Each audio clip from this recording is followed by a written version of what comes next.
Bonsoir. Donc je suis l'organique. Donc moi je suis, après la grande vision du monde par Fabien, moi j'ai une vision très terre à terre, je suis développeur. Je vais voir les slides beaucoup plus simples. Donc une présentation en 3 temps, je vais vous présenter ce qu'on fait avec le web sémantique dans notre société.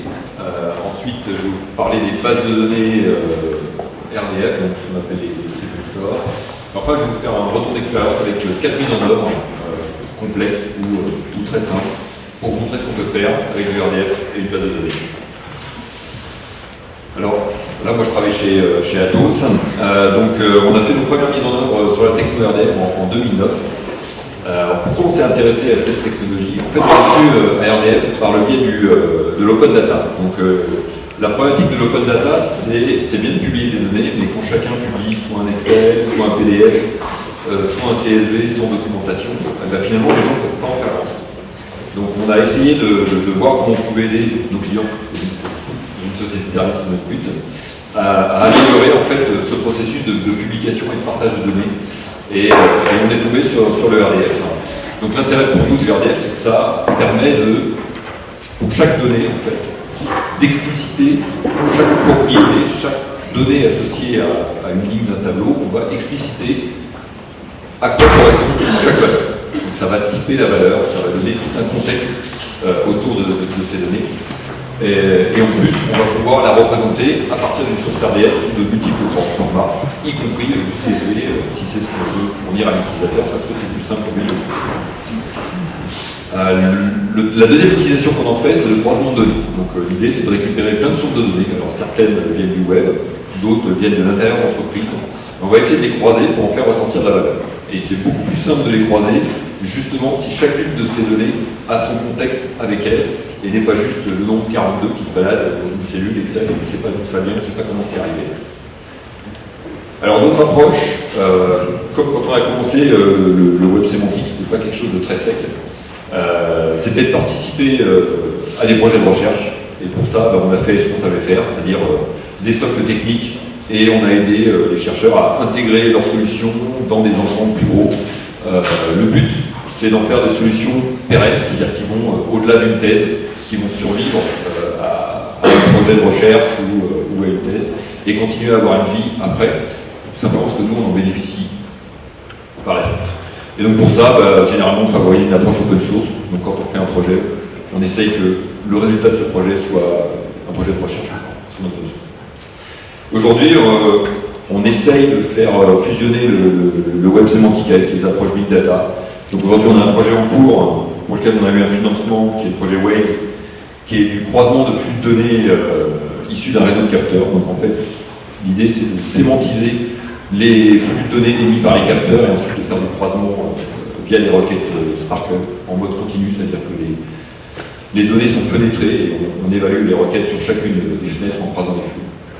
Et un autre pour lequel malheureusement on cherche encore des financements, qui est un triple store haute performance distribuée, parce que vous allez voir qu'aujourd'hui, une délimitation des bases de données RDF, c'est leur scalabilité et leur capacité à traiter des très gros volumes rapidement. Alors, Fabien a parlé de la grande vision de Tim Berners-Lee concernant le web sémantique. L'architecture du web sémantique selon le W3C, c'est vraiment la même architecture que le web. C'est des documents disséminés partout sur le web, suivant le modèle que n'importe qui peut dire n'importe quoi, propos de n'importe quoi. Donc vous avez quelque chose à dire, on publie un document, c'est du RDF, c'est très bien. Quelqu'un va y faire référence, et on va pouvoir le trouver. Et la notoriété de votre document, est-ce qu'il fait référence ou pas, c'est le nombre de liens qui pointent dessus. Par contre, à l'inverse, les entreprises n'ont pas du tout cette vision-là. Et nous, heureusement, on travaille pour les entreprises. Elles ont une vision très entrepôt de données. Elles veulent centraliser leurs données, mettre ça dans des gros silos de données et pouvoir les interroger avec un langage le plus expressif possible pour en retirer l'information qui les intéresse. Et en plus, alors que la vision qu'a présentée Fabien avec RDFS et Hall, c'est plutôt une vision enrichissement de données plutôt que contrainte, les entreprises, elles sont plutôt au bout opposé de la chaîne, c'est-à-dire elles veulent être sûres que les données qui rentrent là-dedans sont le plus complètes possible et le plus homogène possible. Dernier point, alors que dans le modèle du W3C, on peut naviguer librement sur le web, quand on est dans une salle machine, généralement c'est très très dur d'en sortir. Donc si on se trouve avec une URI qui pointe quelque part sur le web, eh ben, l'application ne va pas pouvoir aller chercher pour la rapatrier et l'analyser. Donc on a vraiment une grosse problématique de centralisation des données. Et les bases de données RDF nous permettent de répondre à ça. C'est-à-dire qu'au lieu de travailler avec des documents qui sont disséminés sur le web, on va mettre toutes ces données dans une grosse base et on va pouvoir les interroger avec un langage. Bon, voilà une représentation rapide de ce que ça donne. Hein. Vous avez d'un côté deux documents, un qui symbolise une modélisation d'un data center avec la surveillance de la température des machines, puis une autre, la documentation d'HP sur ces machines. Et dans une base de données RDF, en fait, on va tout rassembler dans un graphe local qu'on va pouvoir parcourir, naviguer avec un langage de requêtage. Alors les bases de données RDF, on appelle ça des triple store. Alors, un triple store, c'est quoi? En gros, c'est un stockage optimisé pour du RDF. Alors comment optimiser le stockage? C'est très simple, on indexe à peu près tout dans tous les sens. Donc il y a certaines implémentations qui ont jusqu'à 15 indexes. Et en gros, on va essayer de compresser les données. Alors le RDF, vous l'avez peut-être pas forcément vu tout à l'heure, mais c'est généralement relativement volumineux quand c'est exprimé de façon textuelle, parce que tout est URI. Donc, vous avez un sujet, c'est une URI, un prédicat, c'est une URI, une donnée, bon, c'est une donnée, mais si c'est un lien vers un autre objet, ça va être de nouveau une URI. Vous avez des choses qui sont relativement grandes. Donc les bases de données, généralement en RDF, ce qu'elles font, c'est qu'une URI, c'est un entier dans une table d'index, et comme ça, elles arrivent à gérer une volumétrie relativement importante sur un stockage relativement faible. Alors il y a deux approches pour ça. Soit on fait un stockage natif, c'est-à-dire qu'en gros on part du système de fichiers puis on implémente son propre stockage. Soit on fait un stockage relationnel. Alors le stockage relationnel, il a vécu, on en fait de moins en moins. Aujourd'hui les bases de données RDF qui fonctionnent plutôt bien sont des bases de données qui sont parties sur des modèles natifs ou qui ont complètement abandonné le stockage relationnel. Par exemple, j'ai cité quelques implémentations qui existent et qui sont utilisées. Virtuoso, qui à l'origine était une base SQL, qui a complètement abandonné sa partie SQL pour se focaliser sur la partie RDF, et qui du coup a fini par dire je vire les relationnels parce que je veux vraiment optimiser mon stockage. Donc voilà, j'ai cité quelques noms. Alors ces bases de données sont relativement scalables aujourd'hui, on arrive à plusieurs milliards de triples, mais il y a quand même des limites. Leur gros avantage par rapport à une base de données SQL classique, c'est qu'elles sont schémaless. Donc vous rentrez n'importe quelle donnée RDF et elles vont être acceptées. Donc vous n'avez aucune limitation sur les prédicats qui sont acceptés, les classes RDF qui sont acceptées. Tout ce que vous mettez dedans rentre. La plupart supportent l'inférence. Alors les deux inférences, un RDFS qui est relativement ancien dont a parlé Fabien, et une sous-partie de Hall, parce que Hall c'est très riche et généralement c'est pas possible de tout supporter. Donc il y a vraiment une toute petite partie de Hall qui est supportée. Alors une fonctionnalité très intéressante des bases de données RDF qui leur est propre, c'est ce qu'on appelle les graphes nommés. Donc l'idée c'est que quand on va rentrer tous ces triplets en fait RDF dans la base de données, on va se retrouver avec des montagnes de triplets en vrac, puisqu'il n'y a aucune structure. Et ça va être très difficile de retrouver, quand on a une opération de maintenance à faire, on va se dire mince, j'ai rentré un paquet de triples qui parlait de quelque chose il y a quelques mois, comment je fais pour le retrouver, pour enlever tous les triples et les remplacer par une nouvelle version. Donc ils ont un mécanisme, donc c'est les graphes nommés, qui permettent de dire en gros que quand on charge un groupe de triplets RDF, on va leur donner un tag, c'est-à-dire voilà, ça c'est un ensemble cohérent, je l'appelle comme ça. Et à partir de là, on va pouvoir faire des opérations, alors on va pouvoir limiter les requêtes sur certains graphes nommés par exemple, mais aussi on va pouvoir supprimer tout un graphe. Et on est sûr qu'on va supprimer vraiment que ces triplets.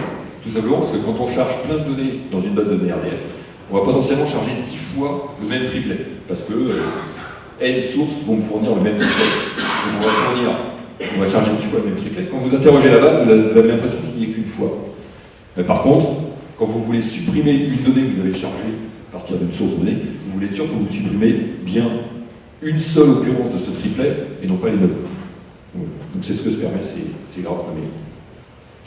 Et enfin, donc Fabien en a parlé, un langage de requêtage et de manipulation évolué qui s'appelle SparkQL. Alors SparkQL, effectivement, c'est le SQL du web sémantique. Alors la définition est intéressante, outre le fait qu'elle est récursive. C'est que SparkQL, c'est à la fois un protocole et un langage. Donc il y a deux versions de SparkQL. Avant, on faisait que du requêtage, maintenant on peut faire du requêtage et de la modification. Mais surtout, l'intérêt, c'est qu'il y a des points d'accès normalisés. C'est-à-dire que, à partir du moment où vous avez une base de données RDF et qui supporte le SparkQL, vous allez avoir un point d'accès, généralement HTTP, quelques-uns ont un point d'accès SOAP, généralement un point d'accès HTTP, sur lequel vous allez pouvoir envoyer vos requêtes SparkQL, et quelle que soit la base de données que vous utilisez, vous allez utiliser le même langage et le même protocole d'accès pour vos requêtes. Ce qui veut dire qu'à partir du moment où vous mettez en ligne une base de données RDF, vous pouvez changer d'implémentation à quelques chouilles après, parce qu'il y a des légers problèmes d'interprétation de la norme, des fois sur des syntaxes particulières. Vous allez pouvoir utiliser les mêmes requêtes de manière transparente. Alors, quelques extensions, donc la fédération qui permet en fait de fédérer plusieurs bases de données SparkQL derrière un seul point d'accès. Mais par contre, c'est pas transparent, c'est-à-dire qu'il faut que l'utilisateur précise quelle partie de la requête va vers quelle base de données.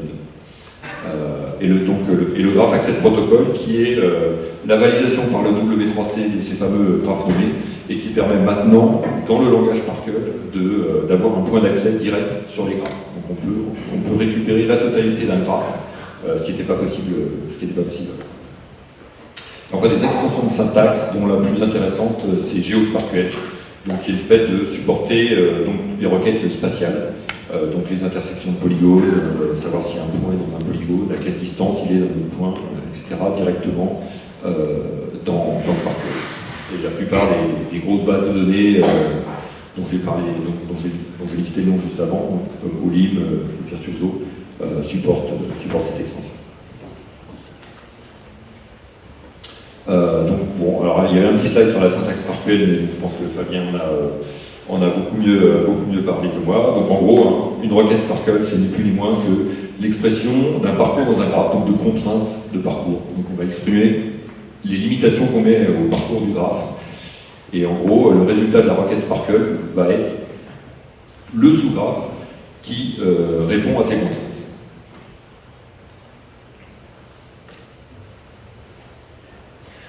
Alors, on va y faire donc les points forts, les points faibles. Comme je vous l'ai dit tout à l'heure, pas de schéma prédéfini. À partir du moment où vous avez des données RDF, vous pouvez tout charger. SparkQL vous permet de découvrir les données, c'est-à-dire que avec des requêtes SparkQL, vous pouvez découvrir quelles classes RDF sont présentes dans votre base de données, quelles propriétés elles ont, etc., etc. Donc vous pouvez vraiment découvrir vos données. Vous pouvez arriver sur une base de données RDF, par exemple demain vous attaquez DBpedia, et vous ne connaissez pas du tout ce qu'il y a dans DBpedia, et en quelques requêtes SparkQL, vous allez pouvoir découvrir petit à petit tout ce qu'il y a dans DBpedia, et vous faire une idée du modèle de données de DBpedia, même s'il est documenté par rien, vous pouvez le découvrir, pour pouvoir formuler ensuite des requêtes précises correspondant à vos besoins. Dernier point fort, l'interopérabilité, donc comme je disais, à la fois le langage et le protocole. Alors évidemment, il y a des points faibles. Alors le premier, en tant que développeur, c'est le temps de réponse. On est loin du NoSQL, on est même plus lent que du SQL. Les temps de réponse des bases de données RDF sont plutôt des temps de réponse web, de l'ordre de la seconde, 100 millisecondes, une seconde, donc pas du tout dans les temps de réponse des bases NoSQL. Le second point noir, c'est l'occupation mémoire. Pour être rapide, ces bases de données, elles ont besoin, donc, comme on l'a vu, de beaucoup d'index, et elles ne sont rapides que si ces index sont chargés. Si vous avez des très grosses bases de données, nous par exemple, on a fait des tests avec l'INSEE qui est chargé par exemple tout le recensement de la France sur plusieurs années en RDF. Il faut environ entre 16 et 24 gigas de mémoire si on veut avoir des temps de réponse rapides, sous la seconde. À partir du moment où on descend beaucoup plus bas, les temps de réponse commencent à grimper de manière exponentielle. Alors, le problème du RDF, c'est qu'il n'y a pas de partitionnement naturel des données. Donc ça, c'est la problématique que les bases de NoSQL ont adressée. Elles arrivent à très facilement partitionner les données. En RDF, il n'y en a pas, puisqu'en fait, on peut parcourir le graphe dans tous les sens. Il n'y a aucune contrainte posée par les bases sur la façon dont on parcourt le graphe. Et donc, du coup, ces bases de données, on a beaucoup de mal à les distribuer. Donc elles vont fonctionner dans un mode où en fait elles sont répliquées. C'est-à-dire que chaque nœud va contenir toutes les données, et puis on va mettre plusieurs nœuds si on veut faire de la redondance ou du partage de charge. Mais aujourd'hui, on ne sait pas partitionner la base et la distribuer sur plusieurs nœuds. L'autre contrainte, c'est le fait qu'il n'y ait pas de limitation sur la complexité des requêtes. Donc en Sparkle, vous pouvez exprimer, vous pouvez faire une requête aussi complexe que vous voulez, sans aucune contrainte. Et là, on retombe sur la même problématique. Si on partitionne les données, on ne sait pas quel nœud va répondre à quelle sous-partie de la requête. C'est très très difficile. Aujourd'hui, les bases de données commerciales ne permettent pas de réaliser ça facilement. C'était le but du projet TreeShape, d'arriver à poser des limites sur la syntaxe Sparkle pour pouvoir partitionner les données, donc avoir des temps de réponse de l'ordre de 10 à 15 millisecondes.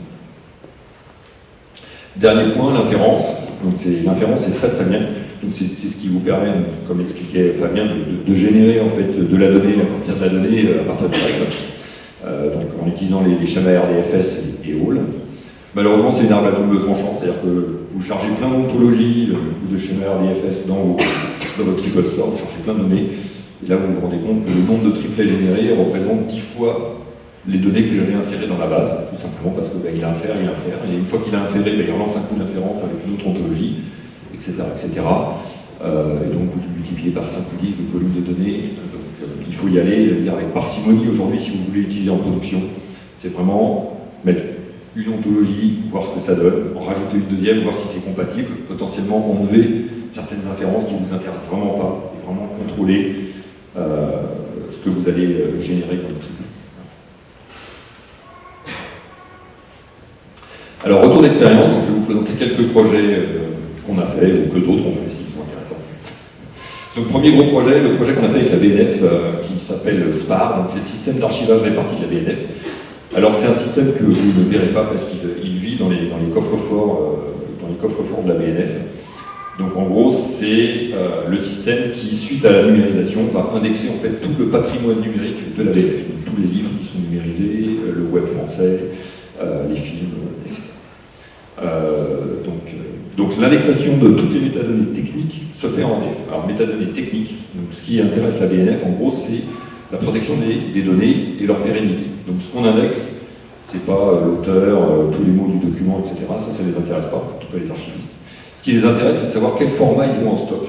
Et qu'à un moment donné, ils vont se rendre compte qu'ils n'ont plus d'outils pour afficher ou manipuler tel ou tel format, et donc il va falloir remplacer, donc retrouver déjà tous les documents qui ont un élément, ça peut être une image, une vidéo, etc., dans ce format, le retrouver, le transformer et le réarchiver dans un nouveau format pour lequel on a de nouveau des outils qui vont permettre de manipuler pendant encore 10 ou 20 ans. C'est le seul moyen pour eux d'avoir une vision à 50 ans, c'est vraiment d'avoir une mécanique qui sans cesse prend en compte l'obsolescence des formats de données qu'on manipule tous les jours.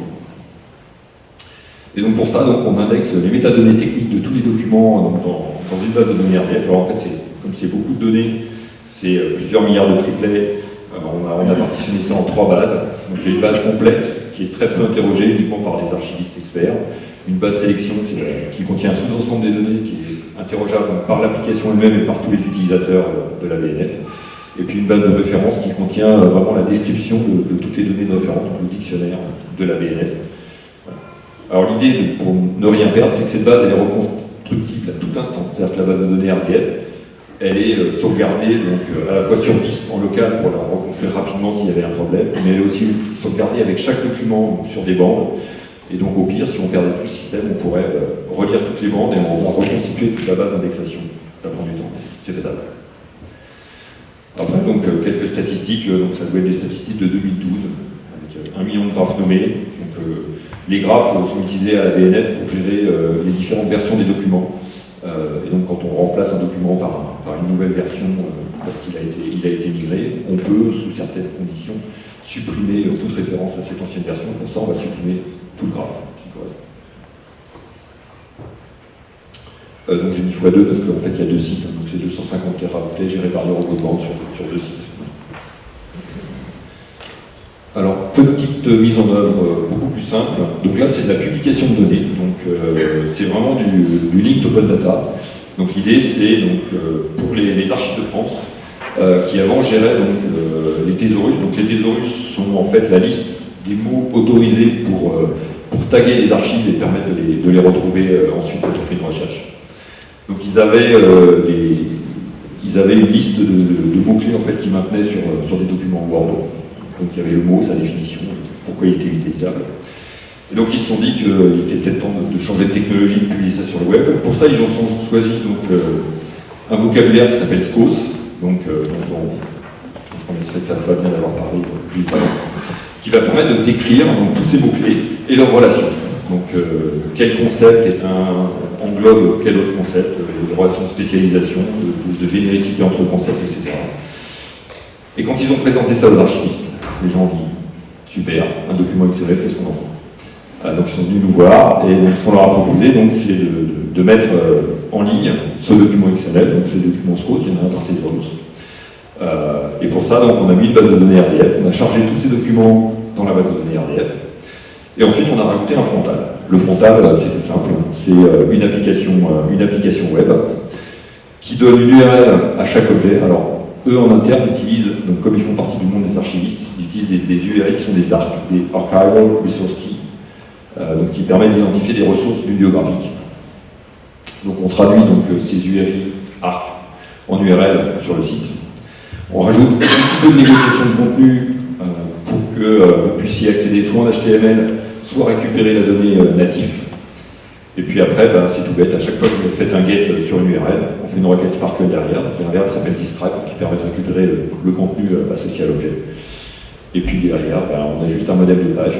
Et si vous demandez du HTML, on remplit la page à partir des données. Donc, tout simple. Alors Fabien n'en a pas parlé, mais donc on a fait un projet de recherche ensemble donc, qui s'appelait DataLift. Donc son sous-titre c'était de la donnée brute à la donnée sémantique interconnectée. Donc DataLift a donné naissance à une plateforme open source que vous pouvez récupérer, jouer avec. Donc elle permet de faire deux choses. C'est une approche linked open data. Elle permet de prendre des données brutes. Donc vous prenez du CSV, une base de données SQL si vous en avez, un document XML. Elle va vous le transformer en RDF. Après, vous allez itérer sur ces données RDF. Vous allez utiliser le LOVE que Fabien a présenté pour retrouver des ontologies. Et au lieu de publier vos données RDF dans une ontologie qui serait la vôtre et que personne ne connaîtrait, l'idée de DataLift, c'est que vous allez réutiliser des vocabulaires qui sont partagés par vos pairs. En gros, vous êtes dans tel domaine métier, le LOVE vous permet de retrouver les ontologies qui sont utilisées par les gens qui ont le même métier que vous, et vous allez pouvoir transformer ces données pour utiliser donc les classes, donc les types RDF, et les propriétés RDF qui sont, j'allais dire, entre guillemets, normalisées pour votre métier, normalisées par consensus. Dernière étape s'appelle l'interconnexion. Donc on utilise un produit qui s'appelle Silk, on pourra en utiliser d'autres, hein, c'est pluggable, qui permet en fait de réconcilier des jeux de données. Donc typiquement, ça vous permet d'avoir votre jeu de données et de publier, et en même temps, si vous, par exemple, vous parlez de la ville de Paris, d'enrichir vos données pour les faire pointer sur un site de référence, par exemple des BPIA, pour dire que la donnée dont vous parlez, cette URI-là, correspond au même objet que celui qui est décrit par cette URI dans des BPIA et qui décrit la ville de Paris. Et comme ça, on va savoir que vous parlez de la ville de Paris. Donc, voilà. Ensuite, on avait deux partenaires donc, qui sont l'INSEE et l'IGN, qui étaient donc les gens qui étaient intéressés par publier leurs données en ligne open data. Et donc pour eux, on a fait une partie qui s'appelle exploitation, qui gère les données publiées.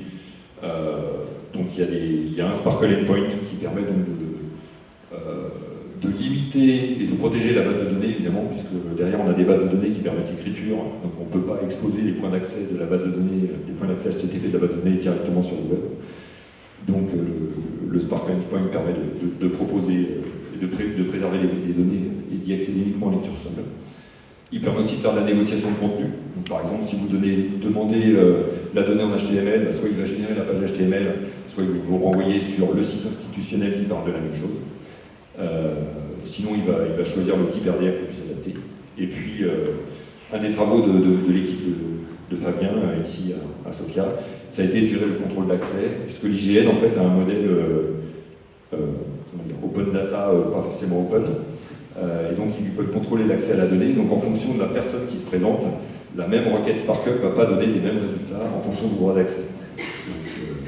Les entités, les sociétés privées doivent payer pour avoir accès à toutes les données de l'IGN, alors que les administrations, les chercheurs, les étudiants peuvent y accéder gratuitement. Et donc ce point d'accès permet de limiter la portée des requêtes en fonction du profil de l'utilisateur. Alors ce qu'on peut faire avec ça, j'ai trouvé ça très drôle, donc je vous le présente.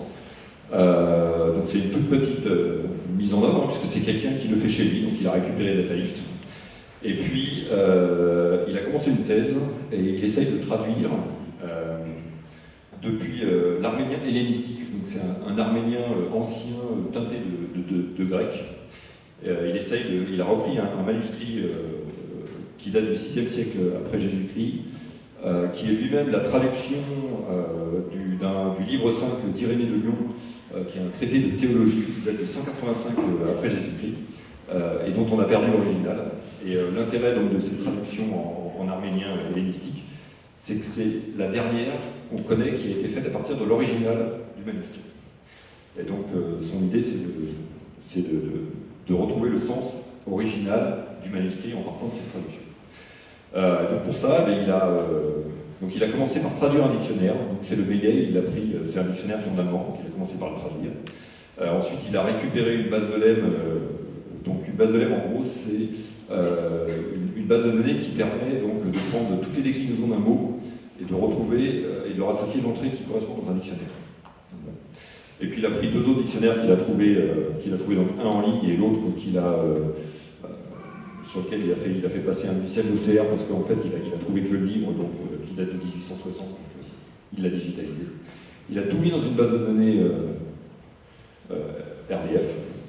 Ensuite il a écrit un petit logiciel en un quart d'heure en PHP qui prend un texte, qui découpe chaque mot. Et il charge les mots comme ça découpés dans la base de données. Ensuite, il fait une requête Sparkle. Et donc, le résultat qu'il obtient, vous le voyez en dessous. Donc, moi, je ne parle pas du tout arménien, je ne sais pas lire l'arménien. Mais donc, vous voyez, pour chaque mot, en fait, il y a donc le résultat dans chacun des dictionnaires, plus une analyse qui est issue de la base de Lemme et de la déclinaison qui est détectée. Et puis il y a certains mots pour lesquels il n'y a pas de résultat. Ça veut dire qu'il faut qu'il améliore sa base de lématisation et qu'il trouve à quoi correspond ce mot ou cette déclinaison parce qu'elle n'est pas encore connue. Dernière mise en œuvre, celle de l'Agence européenne de l'environnement.